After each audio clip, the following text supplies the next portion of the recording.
book of Isaiah, chapter 33, and verse 18. Thine heart shall meditate terror. Where is the scribe? Where is the receiver?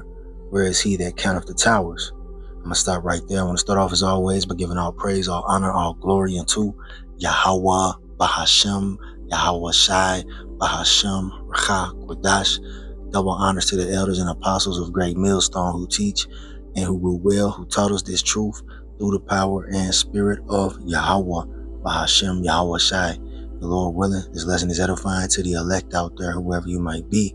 And Shalom to the 140 and 4,000. It's the brother Amawan Padah from the GMS Denver camp doing a lesson that's going to be a response to a video that the elder Apostle Kabar recently did in a live stream.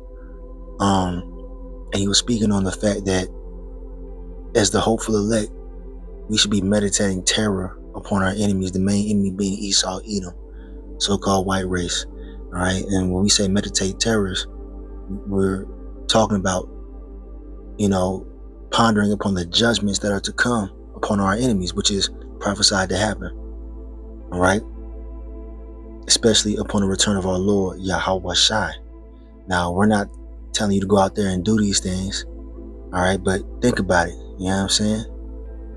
Righteous recompense is coming for our enemies, man, who have done all manner of atrocities to our people from ancient times unto this very day. All right. But a lot of our people are brainwashed. They're spiritually dead, and they don't see a need for recompense for what they've done unto the children of Israel here on the earth. A lot of our people want to stand side by side with the so-called white man. They want to stand side by side with the heathen. All right. And it's, an abomination unto the Lord to have a false balance. All right. So the only balance that is feasible is what? The recompense upon our enemies, man, which is going to be brought through by our power, Yahweh, Bahashem, Yahweh Shai, whether they like it or not, man. All right. And in the kingdom, we're going to have our enemies in captivity. All right. Esau is on his way out, man. Esau's getting ready to head first into the worst slavery this earth has ever seen. All right. Understand that, man. That's biblical prophecy. Let's get that in real quick in Revelation 13 and verse 10.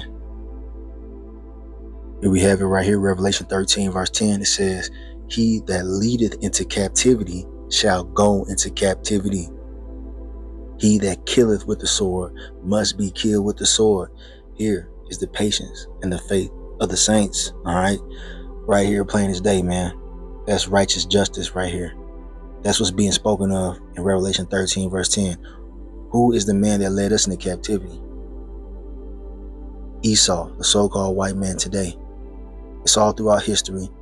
All right. The transatlantic slave trade, the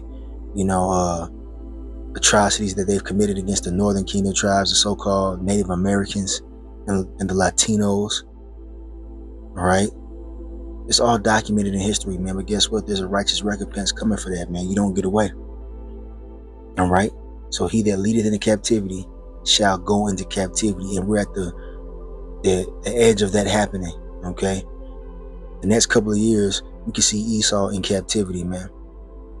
All right.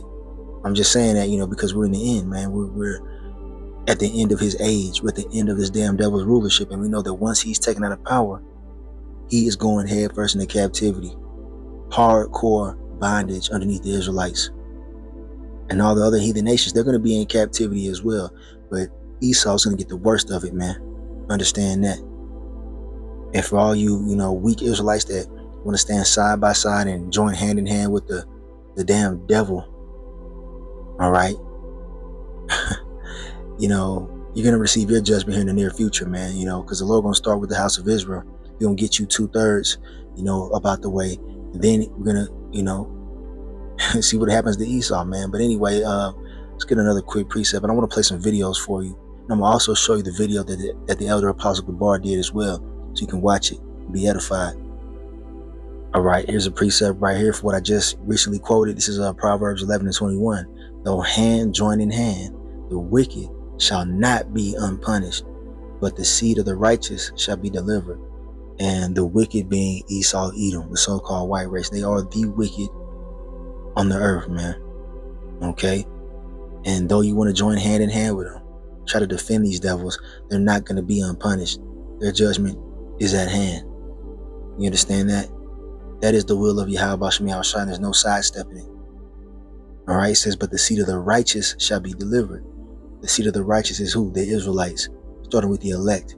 And we're looking to be delivered from the chaos that's coming to this place, especially America, Babylon the Great, for all the atrocities done against the Lord's chosen people throughout all these generations.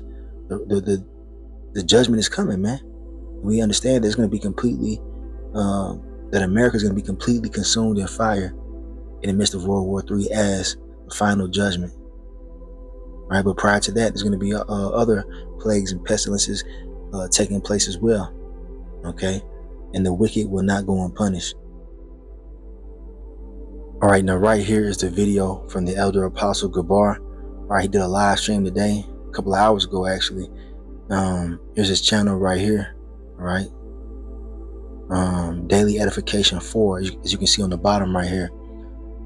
Subscribe, watch to be edified. The elder apostle Gabar. Okay, and he titled his lesson 6 Acts of Atrocity by Esau upon Jacob. Never forget. That's right, you're not supposed to forget what these goddamn devils have done to our people, man, and are still doing to our people. They're all wicked, man. You know what I'm saying? You know, look, I don't care what people tell you. You know, they try to say, oh, you gotta love everybody, and no, that's not biblical, man. It's not biblical. All right, righteous recompense is coming. Fair use, fair use. This is not for any monetary gain. This is for educational purposes only. Fair use, fair use. All right, I'm gonna play a few different videos to remind you of what these devils have done unto us, man, in times past. Okay, and it should never be forgotten. 5 dark punishment done to black slaves. 1. Whipping.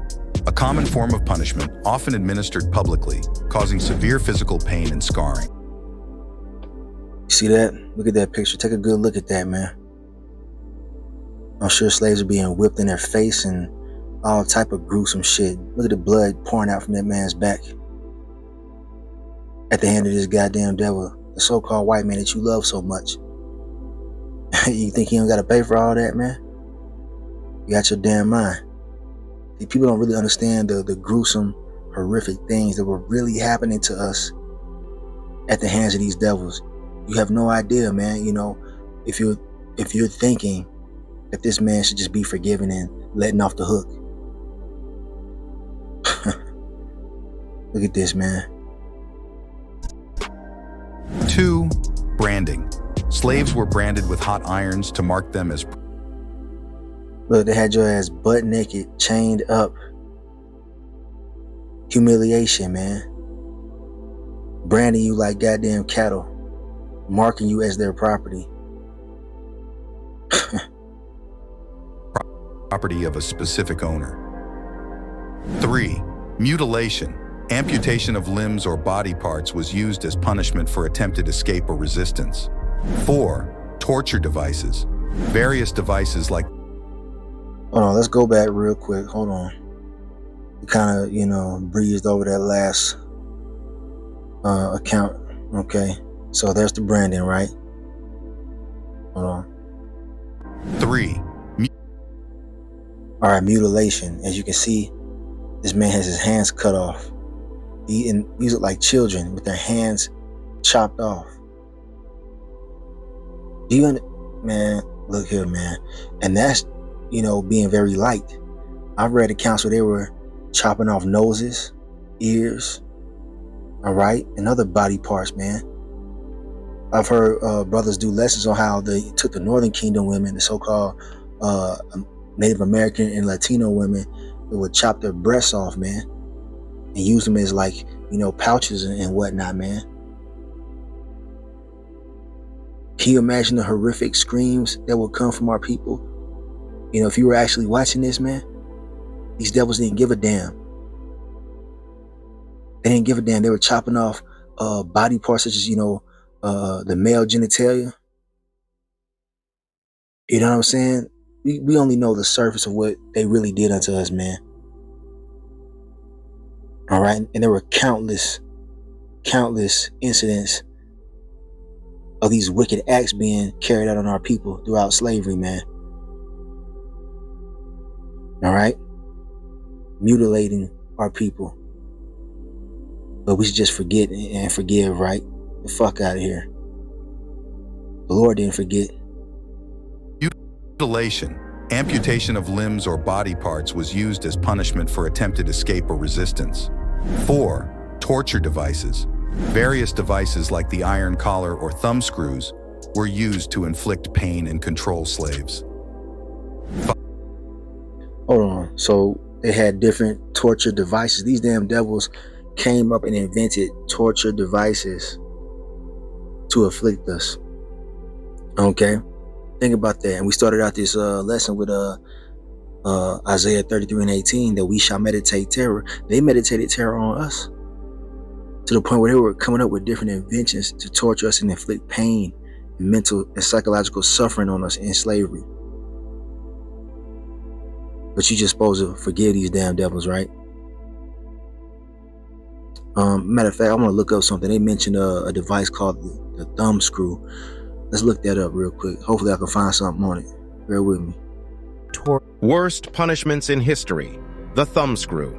The thumb screw was commonly used during the medieval and early modern periods. It was one of many tools and methods employed by torturers and executioners to exert control, instill fear, and extract information. When the thumb screw was employed as a method of torture, the victim's thumb or finger would be placed between the two metal plates. The torturer would then slowly turn the screw, gradually tightening it. As the screw turned, the plates would close in on the digit, exerting increasing pressure. As the thumb screw tightened, it caused intense pain and suffering. The pressure applied by the device led to broken bones, crushed flesh, and severe damage to the thumb or finger. The pain inflicted was excruciating and agonizing, often forcing the victim to scream and beg for mercy. The anticipation of the pain and the sight of the device alone were often enough to induce fear and compliance in the victim. Okay, so there you go. You see it? This was used on our people, man. All right, one of the many different torture devices they use on our people. But you know, I guess according to these soft ass Israelites today, we're supposed to just forgive and forget, right? Now understand that vengeance is not ours. The Lord Yahweh Bashmi Al-Shah is going to take vengeance upon our enemies. All right, understand that. Let's get that precept and we'll get some more. All right, here we have Romans 12 verse 19. It says, "Dearly beloved, avenge not yourselves, but rather give place unto wrath, for it is written, vengeance is mine, I will repay, saith the Lord Yahweh Bashmi Al-Shah." All right, so here it is, man. You know, the Lord gonna make sure that our enemies are paid back for all the things that they've done unto us.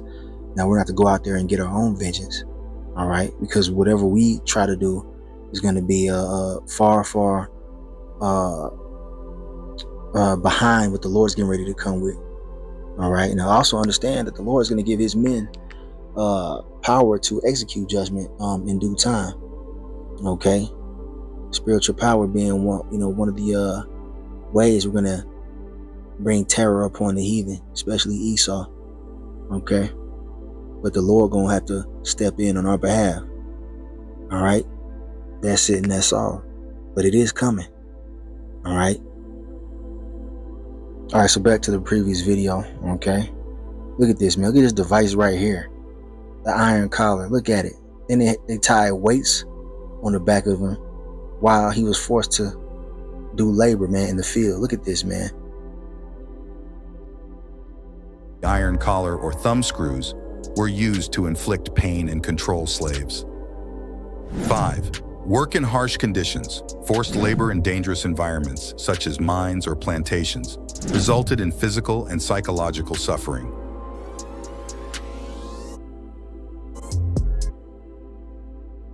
So yeah, you saw that. All right. So guess what? We're gonna meditate terror upon you devils, man. And there's many other things that they've done that were completely wicked unto our people. All right, such as buck breaking, All right, let's get into it, man. We're gonna get into all these things because you need to see it, man. For you soft Israelites out there who wanna join hand in hand with these devils and try to get them into the kingdom alongside us. You got Israelites talking about Esau gonna be in the kingdom with us. Get the fuck out of here, man. All right, so here's a little refresher to your memory, just in case you might have forgot, right? And you want to forgive this damn devil. Check this out. Fair use, fair use. This is for educational purposes only. Fair use, fair use. So hey everybody, what's going on? It's your boy Takedown Man. And tonight we're going to talk about some things they don't teach you in the history class. This one's called buck breaking. The process of breaking the buck involves one of the most heinous and atrocious acts known to man. A slave who was defiant and may stir up trouble was beaten with a whip until bloody in front of his entire slave congregation. The slave owner, afraid of an uprising, would cut down a tree, and with the top and the help of the overseer, would then beat the defiant buck into submission. Once the slave was worn down, the master had the other slaves force that slave over a tree stump, where they were then laid naked and exposed. What came next caused fear and terror to ripple through every slave plantation across the South. The master would explain to all the other slaves that if they did not follow strict orders and comply with the whims of the overseers and the masters, this too would be their fate. The master would then remove his clothing and proceed to sodomize the slave in front of his wife, family, friends, and children. He would then invite his friends from other plantations to join in the raping festivals.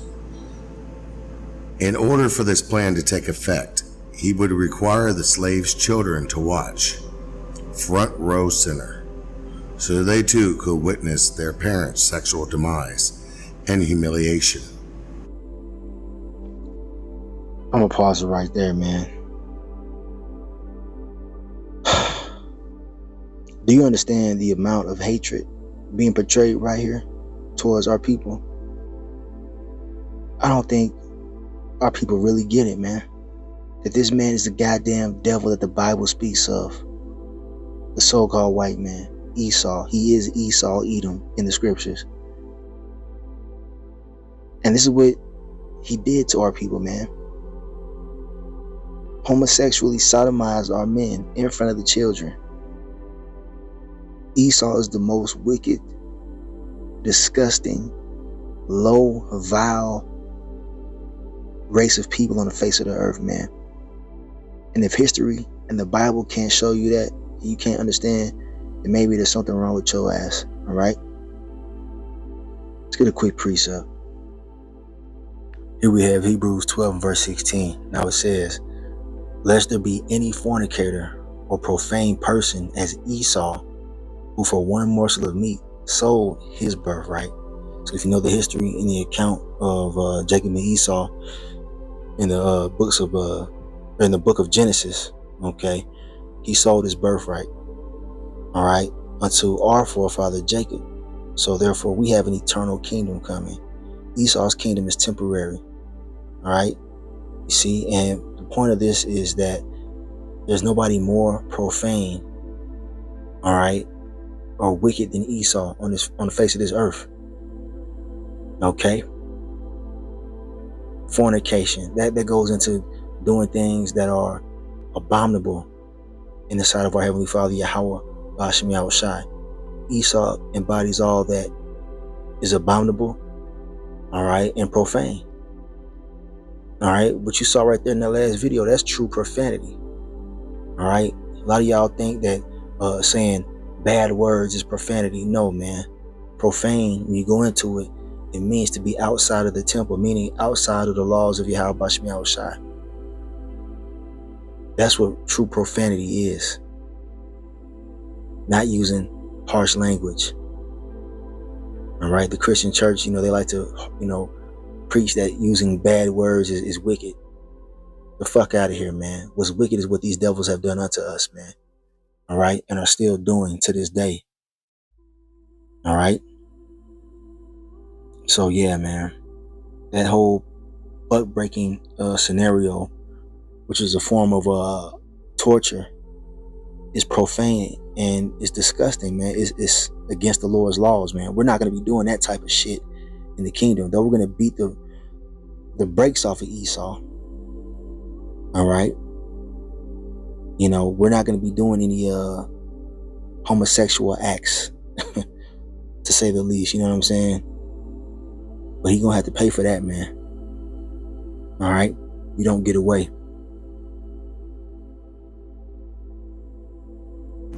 Buck breaking was the slave's master's very effective tool to keep all slaves from ever being defiant and taking revenge. It also frightened the mothers and wives from ever giving consent to an uprising. Buck breaking was so successful that it was made into a sex farm where free men would travel from plantation to plantation, raping different slaves from child to adult. From child to adult. This shows you the mentality of these fucking devils, man, that walk around you today. All right? That spirit is still in them. That fucking homosexual faggot spirit is still in them to this day. But you want to give Esau a pass. You gotta go. Speaking to the 2/3 of our people who love Esau. In popular urban songs, you will even hear the term buck nigga used against another person to demean them, such as calling them weak or gay. This is where this term came from. So does this still exist today? Indeed it does. It is, however, no longer just a slave issue. It's in our prison systems. When people get out of line, prison rape or bucking is an effective way of making sure one is, well, demeaned in a way to where they will no longer be respected. This is done by guards and inmates as a way of showing dominance, and no one is immune. All right, so yeah, I'm gonna stop it right there. You can watch this video if you want to on your own time. But yeah, this is a part of our history, man. And this didn't happen thousands of years ago. This was recent history. All right, and like the dude said, it's still going on, man. All right, sex trafficking little children. Who do you think is grabbing hold of little missing Israelite children, man? These goddamn devils, man. And what do you think they're doing with little Israelite boys and girls? You already know. But you want to forgive Esau, right? And you know what? Speaking as a man, those of you that want to defend this devil, that come up against the prophets for calling his ass out, for pronouncing judgment on these devils, hey, you could be very well one of those men that receives this exact treatment in Jacob's trouble. All right, in the time of Jacob's trouble, we're already in it. It's only going to intensify. So imagine when the lights go out, man, and these ICE agents grab a hold of you. All right. Think about the buck breaking, man. All right. This very well could be your judgment because you love the devil so much. Now, we read Hebrews 12 and verse 16, establishing Esau as the most profane fornicator on the face of the earth, right? And also the fact that he sold his birthright, meaning that he doesn't have an eternal kingdom coming. His kingdom has an end, which we're currently at, all right?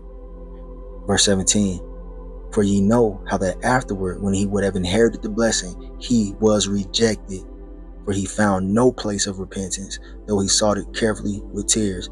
Esau, the entire nation of Esau, Edom, has been rejected by Yahweh Ba'Shem Yahushai. And they're the race that, is cursed to judgment, man. There's no saving Esau. There's no reforming the devil at all. Because when you try to save Esau, you're coming up against your heavenly father, Yahweh, all right, Ba'Shem Yahushai. And you're not going to win that battle. All right, fair use. Fair use. It's for educational purposes only. Fair use. The 18th century, the life of a slave in Jamaica was filled with unimaginable horrors. Imagine you're a slave on Master Thomas Thistlewood's plantation, unable to harvest sugar cane fast enough due to feeling ill. The consequences of this simple human limitation were about to become brutally clear. Under orders from Master Thomas, you are mercilessly whipped by your fellow slaves, forced to inflict pain on one of their own. But this was just the beginning.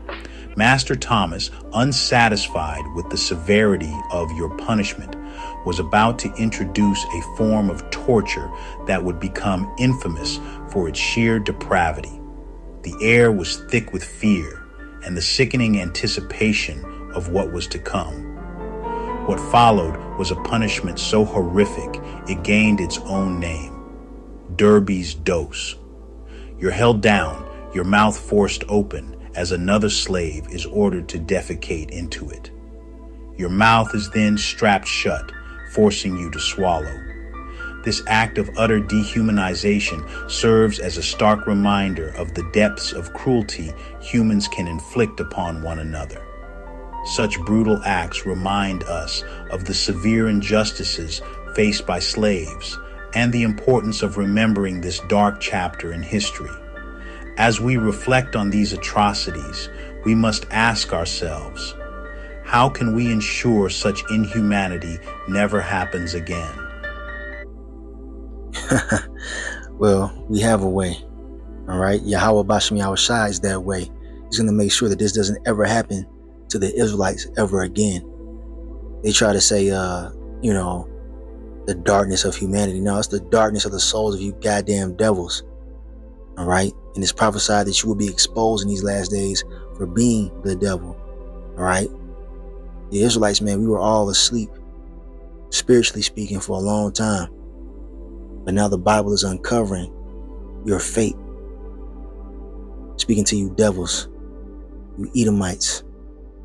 There's no running, there's no hiding. Judgment is at hand, and we're all for it. That's the hopeful elect. But let's go ahead and get a few more precepts. Here we have the book of 2 Thessalonians chapter 2, and I'm going to start at verse 1 and read down to the point.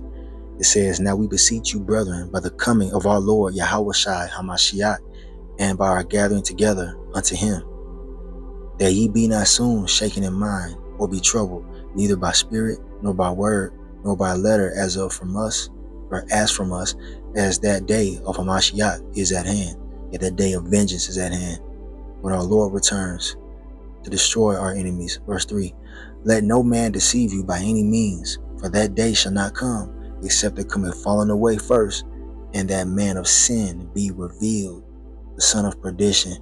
So the falling away happened already. We fell away from our heritage. All right. We didn't know that we were the Israelites for a long time because these devils beat our heritage out of us. They told you that you were Black, Latino, Native American. All right. Not the 12 tribes of Israel, the chosen people of the Lord. You know what I'm saying? Why would your enemy tell you that? So that falling away happened. Mainly it's documented around the time of the Greeks, when those Edomites, all right, when they were being known as the Greeks, they forced us to denounce our heritage, man. And you read about that in the book of the Maccabees, man. First Maccabees, second Maccabees, in the Apocrypha. It shows you how Antiochus Epiphanes, which is a Greek and Edomite, tormented and tortured our people and punished our people for even worshiping Yahweh Bashmi Yahushai and calling ourselves the Israelites. But he's supposed to be just forgiven for all that, right? He's the son of perdition. He's the man of sin. He's being revealed right now. All right? Especially in these last days. Perdition meaning destruction. He's destined to be destroyed, man. Verse 4. "Who opposeth and exalteth himself above all that is called God, or that is worshipped, so that he as the Most High sitteth in the temple of the Most High, showing himself that he is the Most High." And that's the mindset of these devils. All right? You see, he feels like he's above Yahweh Bashmi Yahushai. There's nothing more wicked than that, man. There's nothing more blasphemous than the so-called white man, Esau. All right? This day is coming. Job 9:24. The earth is given into the hand of the wicked. He covereth the faces of the judges thereof. If not, where and who is he? So if this goddamn cracker ain't the devil that the Bible speaks of, then who is? All right, for you slow belly, Negroes out there, and you slow belly, spiritually retarded Northern Kingdom tribes, you so-called Latinos, Native Americans who want to forgive the so-called white man. If this man ain't the devil, then who is? The devil is a man on the earth, man. Okay?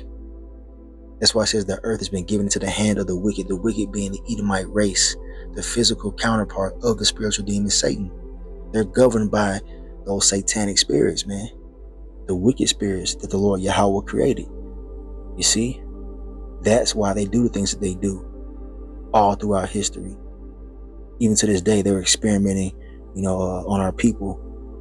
Well, I'm not going to say too much because YouTube will take the video down, you know what I'm saying? When you expose too much truth, showing you that these devils are watching.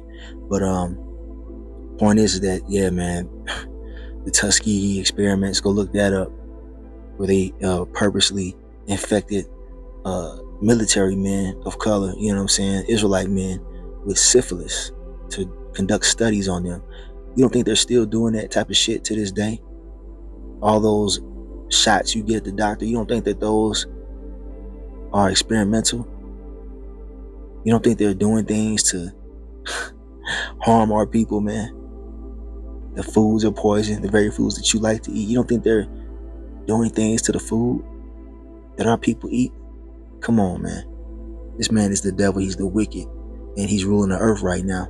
But his time of rulership is coming to an end. And once he's thrust out of his position of rulership by Yahweh Shemel Shai, he's going head first into captivity, hardcore bondage. You understand? That's all that's coming for you devils. In the depths of American history lies a tragic tale that echoes through time, the Trail of Tears. In 1830, President Andrew Jackson signed the Indian Removal Act, forcing Native American tribes from their ancestral lands in the U.S. Southeast to march over 1,000 miles to Oklahoma. The journey was arduous, and many faced hunger, disease, and exposure to harsh environments, resulting in the deaths of thousands of men, women, and children. The Trail of Tears was a dark chapter in American history, with over 100,000 indigenous people forcibly relocated from their ancestral lands to Indian Territory in present-day Oklahoma. This trail of broken promises took a toll on the very fabric of humanity. All right, so there you go. This is just the tip of the iceberg when it comes to how they've afflicted the Northern Kingdom tribes, which are the so-called Latinos and Native Americans and Seminole Indians. And Lord willing, I might even come back with some more information on how these damn devils treated our Northern Kingdom brothers. All right? That's why they're on reservations to this day on their own land. That's why they're calling you illegal immigrants, locking you up in these different detainment centers when this is your land that they stole from you. But you're supposed to forgive these devils, man. They're still treating you like shit to this day.